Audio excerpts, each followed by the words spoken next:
Apakah kalian tahu bagaimana proses di balik sebuah algoritma pada komputer bekerja? Mungkin saat kita ingin berbelanja sesuatu, maka algoritma menampilkan barang yang kita mau. Atau juga bagaimana sebuah mobil mampu berkendara sendiri tanpa seorang sopir dan tidak menabrak. Semua itu adalah kecanggihan dari machine learning. Machine learning adalah sebuah cabang kecerdasan buatan artificial intelligence yang memungkinkan komputer untuk belajar dari data dan membuat keputusan atau prediksi tanpa harus diprogram secara eksplisit. Dalam machine learning, matematika digunakan untuk menganalisis data, mengembangkan algoritma, serta mengoptimalkan model sehingga hasilnya lebih akurat. Berbagai algoritma dalam machine learning seperti regresi, klasifikasi, dan neural network semuanya memerlukan dasar matematika seperti aljabar linear, kalkulus, dan probabilitas. Di banyaknya aplikasi machine learning, data disimpan dalam bentuk vektor dan matriks. Vektor digunakan untuk menyimpan satu set data, sementara matriks digunakan untuk menyimpan banyak data sekaligus, misalnya dataset. Berikut adalah rumus utama yang digunakan dalam machine learning. Rumus-rumus ini mencakup berbagai konsep dasar dalam machine learning seperti aljabar, linear, optimasi, fungsi kerugian, dan algoritma yang sering digunakan. Rumus yang sering digunakan regresi linear sebagai berikut. Y sama dengan X, W tambah B. Dalam regresi linear, Y adalah target atau variabel yang diprediksi, X adalah matriks fitur, W adalah vektor bobot, dan B adalah bias. Fungsi kerugian atau loss function seperti penulisan berikut. Mean squared error atau MSE digunakan untuk mengukur rata-rata kesalahan kuadrat antara nilai yang diprediksi YI dan nilai aktual YI. Penerapan rumus machine learning dapat dilihat dari beberapa konsep berikut. Yang pertama, ada regresi linear. Rumus regresi linear digunakan untuk prediksi numerik, misalnya harga rumah, memperbarui bobot, dan bias menggunakan gradient descent. Selain itu, ada juga rumus regresi logistik yang digunakan untuk klasifikasi biner, misalnya spam vs non-spam, memperbarui bobot menggunakan cross entropy loss, dan gradient descent.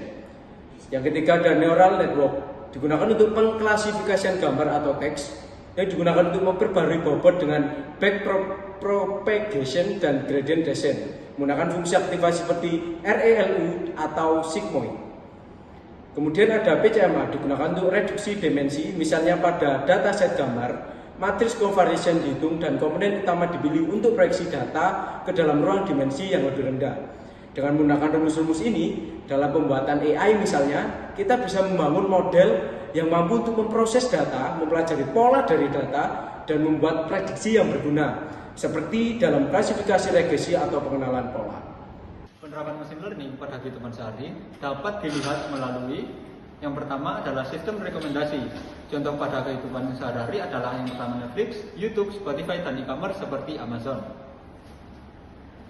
Machine learning digunakan untuk menganalisa pola perilaku pengguna seperti film yang sering ditonton, lagu yang sering didengarkan, atau juga produk yang sering dibeli. Berdasarkan data ini, algoritma machine learning seperti collaborative filtering dan content-based filtering memberikan rekomendasi yang relevan untuk pengguna. Dengan penerapan, ketika Anda menonton film di Netflix atau mendengar lagu di Spotify, algoritma ini bekerja sebagai mempelajari preferensi Anda dan memberikan saran film atau lagu yang sesuai dengan selera Anda. Yang kedua adalah penggunaan asisten virtual. Dengan contoh kasus yang paling sering digunakan adalah Siri, Google Assistant, dan juga Amazon Alexa. Asisten virtual menggunakan machine learning untuk memahami perintah suara dan memberikan responsif yang cepat. Natural language processing NLP dan speech recognition adalah teknik utama yang digunakan untuk mengidentifikasi kata-kata dalam perintah suara dan memahaminya dalam konteks yang relevan. Penerapan yang sering digunakan adalah ketika Anda berbicara dengan Siri atau Google Assistant, mereka akan menganalisa suara untuk mengenali perintah seperti setel alarm pukul 7 pagi dan memberikan respon yang sesuai.